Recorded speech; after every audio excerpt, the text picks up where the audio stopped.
Hello and welcome again to the Writer Review. This is Eric Carrot Writer, and this week we're going to be taking a look back at the 2015 comedy drama titled Me and Earl and the Dying Girl. Now, Me and Earl and the Dying Girl runs for 1 hour and 45 minutes long. It is directed by Alfozo Gomez-Rejon.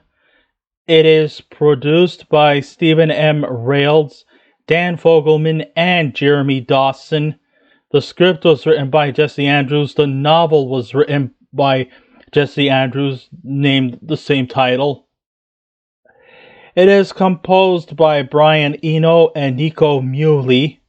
The cinematography by Chung Chung-hoon, and it was edited by David Trachtenberg.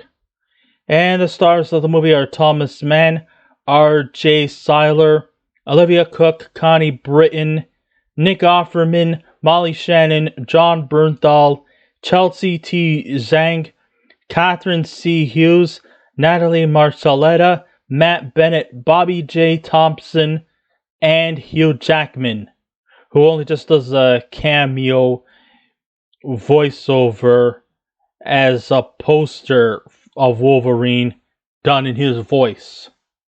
I don't know if it's actually like pre-recorded or not, I don't know.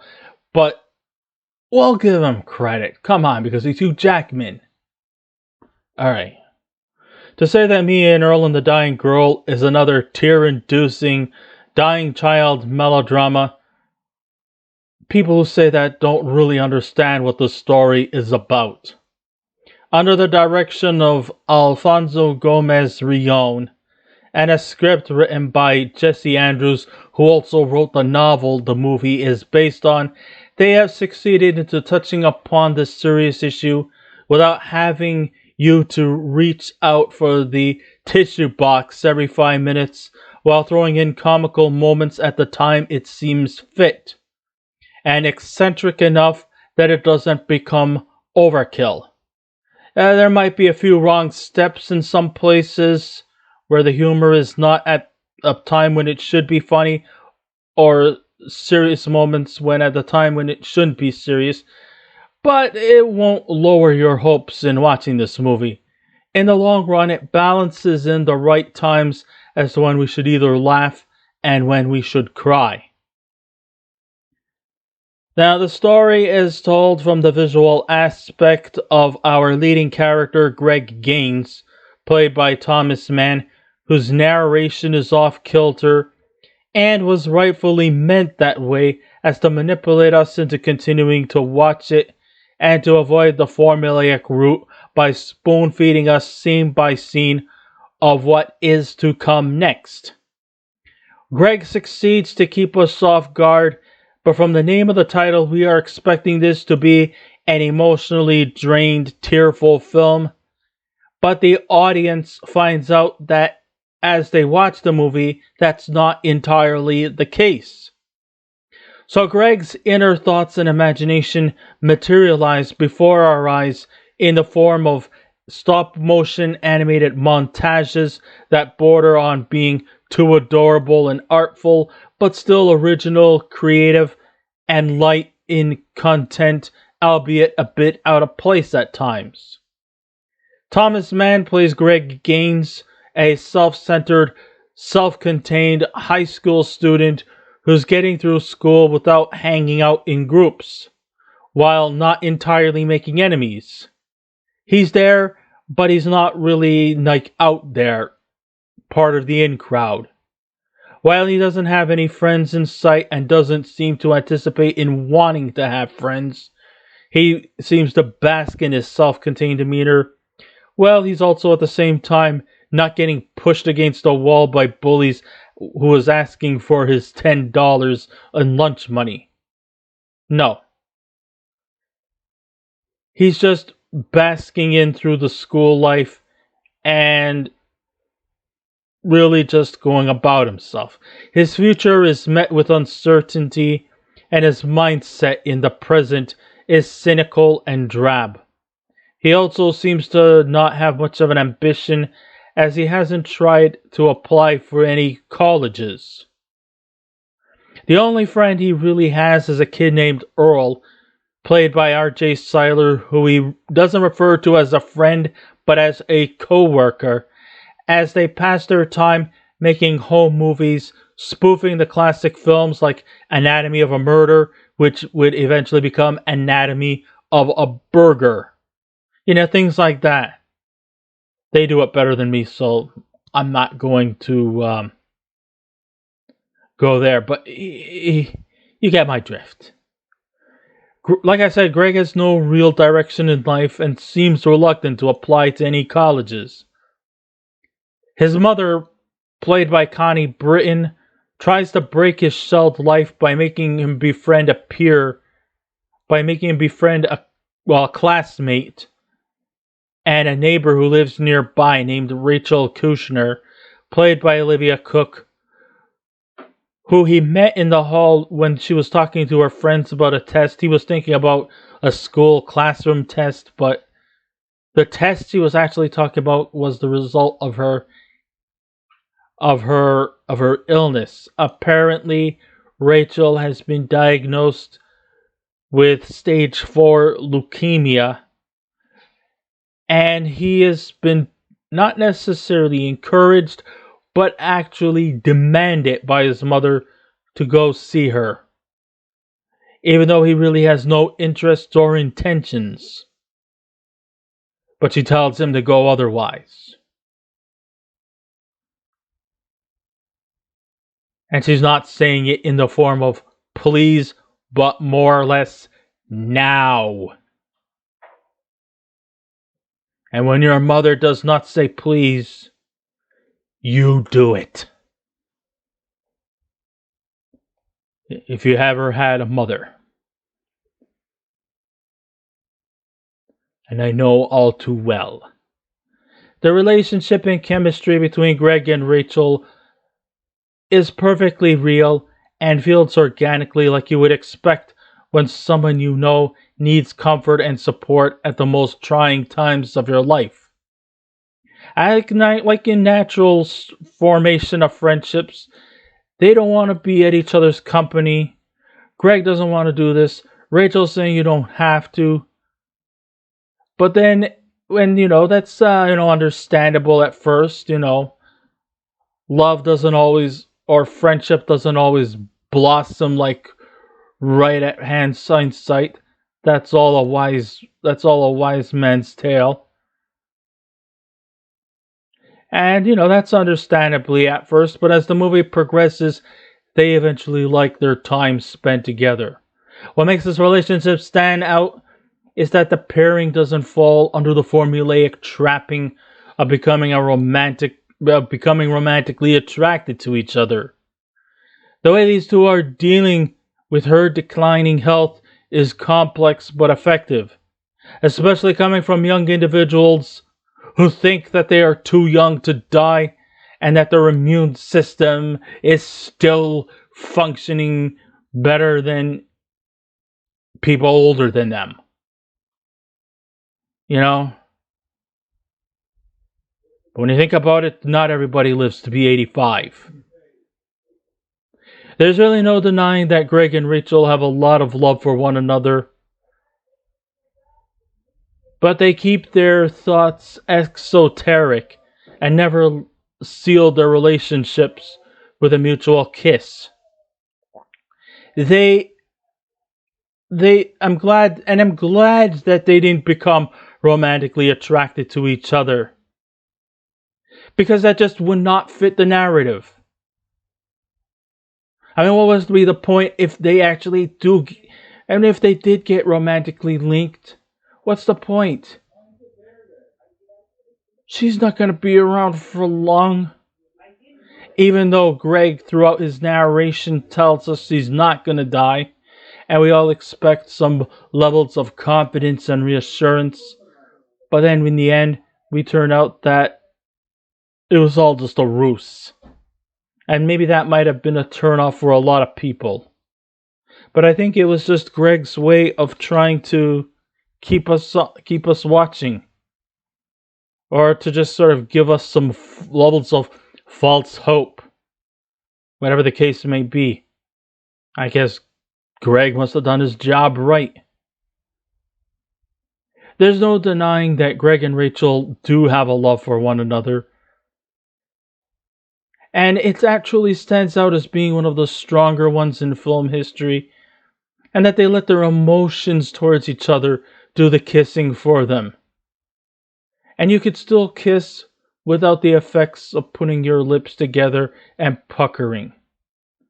You could kiss by in the sense of just letting the emotions run and do all the talking. And I think that is actually the effective way to go about in a movie of this caliber. It was definitely a smart move for Gomez-Rejon to settle for a cast of predominantly relative unknowns than to overdo it with high prolific superstars, because it's just so refreshing to see what they have to offer compared to those who we know what to expect. So we're not looking at, A-list performers. Even the adult characters like Connie, Britton, Molly, Shannon, John Bernthal, and Nick Offerman.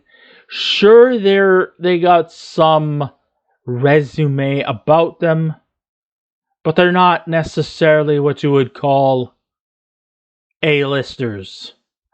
I'm not saying they're bottom of the barrel, no. But they're not, like Oscar winners. At least I don't think. Thomas Mann succeeds in his role by remaining subtle and captures his role to great effect. R.J. Cuyler is kind of like the middleman. That's why Earl gets second billing between Greg, who is the me, and Rachel, who's the dying girl. Earl is kind of like the balance between the two, and he actually does a great serviceable job. And as for Olivia Cook, she will definitely tear your heart as she plays the dying girl to great effect. You don't like to see things like this, but in the end, she does it effectively.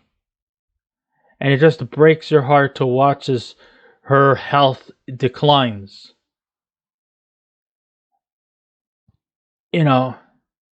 This is not what you would call a feel-good movie. It is sort of coming of age, but it's not feel-good. Mann definitely shows no apologies to make his character unlikable and unfriendly, but if it's written in the script, Mann will likely comply with what's on the script. And I think he does a very effective job at it.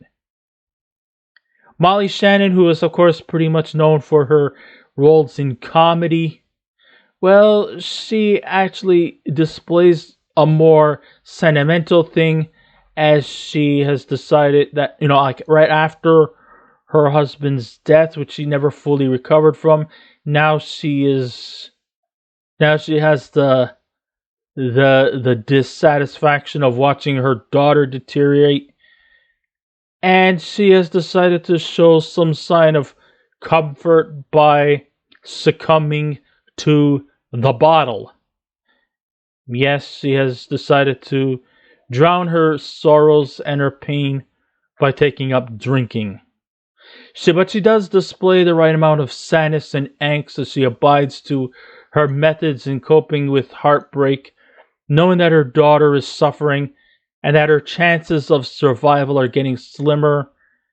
And with her husband gone and her daughter is fading out, you kind of feel just so bad for her, because now she's going to end up being alone. There is a lot of heartbreak in this movie. But the only character really I couldn't get fully invested in was Nick Offerman's role as Greg's dad. He was just too hip and eccentric, and he also spends too much time talking to his cat. Which I found to be weird, even from my standpoint of weirdness. And I make no denies about it that I am a weird guy. But I'm not stupid. And then you also get some good support from John Bernthal as a teacher, who also offers some sage advice to Greg by saying that you may probably know a person when they're alive, but you'll know more about them when they pass on. I didn't know what it was at first, but what he was talking about, but I guess after seeing this movie, I seem to understand a bit what he was saying. It's a great relief, however, though, that this movie is saturated with enough comedy to prevent the narrative from becoming a sentimental tear fest, and the lighter tones also never usurp the dramatic angles. It's very evenly balanced. Though not as well known in the movie industry, Alfozo Gomez-Rejon directs with outstanding command. It even upstages another cancer-themed movie called A Fault in Our Stars by avoiding the trappings of focusing too much on the cancer story by adding some comedy to lighten the atmosphere. Sure, some people probably would have wanted more emphasis on the dying girl than Greg and his problems. His problems could have been secondary, but no, I think Thomas Mann does a great job nonetheless in his role, and he does a serviceable job. So it was no surprise that this movie struck it rich at the 2015 Sundance Film Festival by winning top prizes like the Grand Jury Prize and the Audience Award. It deserves credibility by remaining intelligent and coming to terms with an emotional story that gives the audience the liberty to embrace what's featured here rather than being forced into it. So when all is said and done, I do highly recommend you to see this movie. It doesn't try to emphasize too much on the comedy, as well as it doesn't emphasize too much on the dying girl's subplot. I think it's very well balanced, very well nuanced, and I highly recommend you to see this movie. So when all is said and done, if I was to give this movie a scale out of 10, I would give me and Earl and the dying girl a 9 out of 10. So I guess this ends my writer review. Thank you all for listening in.